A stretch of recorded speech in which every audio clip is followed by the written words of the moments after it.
Hi guys, welcome to book recommendation video. 2 வாரமாக இந்த series பண்ணிருக்கோம். நிறைய பேர் கேட்டீங்க, நீங்கள் நிறைய சீரியஸான புக்கே சொல்கிறீங்க, ஒரு என்டர்டெயின்மெண்ட்டான ஒரு நல்ல ஒரு கதை கொண்ட ஒரு புக்காக சொல்லுங்கள், அதுவும் கம்மி பேஜஸ் இருக்குது. இப்போ நான் கொண்டு வந்திருக்கிறது வந்து வெறும் 99 பேஜஸ் தான் இந்த நாவல். இது யாரோட நாவல்னு பார்த்தீங்கன்னா, நம்ம கிரைம் கதை மன்னர் ராஜேஷ்குமார் சாரோட நாவல் தான். அவர் நிறைய கிரைம் ஸ்டோரிஸ் எழுதுகிற ஸ்பெஷலிஸ்ட்டு. அவரோட ஒரு நாவல் தான் எடுத்துகிட்டு வந்திருக்கேன். பேர் வந்து கிளியுகம்னு சொல்லிட்டு. உங்களுக்கு லிங்க் வேணா கேளுங்க, நான் சென்ட் பண்ணுறேன். இது யூடியூப்ல இருக்குது, பாக்கெட் எஃப்எம் இருக்குது, எல்லாத்தையும் நீங்கள் பார்க்கலாம். இல்லை புக்காக வாங்கிக்கலாம், நான் லிங்க் கொடுக்குறேன்.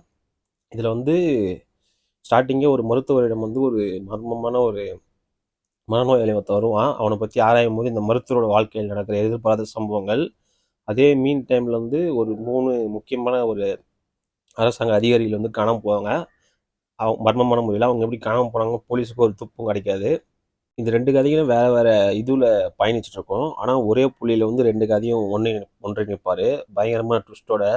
அதுதான் ராஜேஷ்குமார் சாரோட ஸ்பெஷாலிஸ்டி. அதனால தான் அவர் பேர் வந்து கிரைம் கதைகளின் கிங் அப்படின்னு சொல்லுவாங்க. அவர் எழுதின நாவல் எல்லாமே சூப்பராக இருக்கும். ராஜேஷ்குமார் நாவல் பிடிக்குன்னா, எந்த நாவல் படிச்சிருந்தீங்கன்னா பிடிக்கும்னு கமெண்ட் பண்ணுங்கள். இந்த நாவலோட லிங்க் வேணுன்னா பிடிஎஃப்னு கமெண்ட் பண்ணுங்கள், நான் உங்களுக்கு சென்ட் பண்ணுறேன். ஒரு அருமையான நாவல். ஒரு பேஜ் நீங்கள் படிக்கும் போது அடுத்த பேஜ் படிக்காமல் உங்களால் இருக்கவே முடியாது.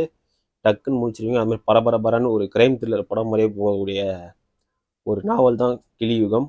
அடுத்த வாரம் நான் இன்னொரு புக் சஜஷனோட வர வரைக்கும் காத்துட்ருங்க. தேங்க்யூ, பாய்.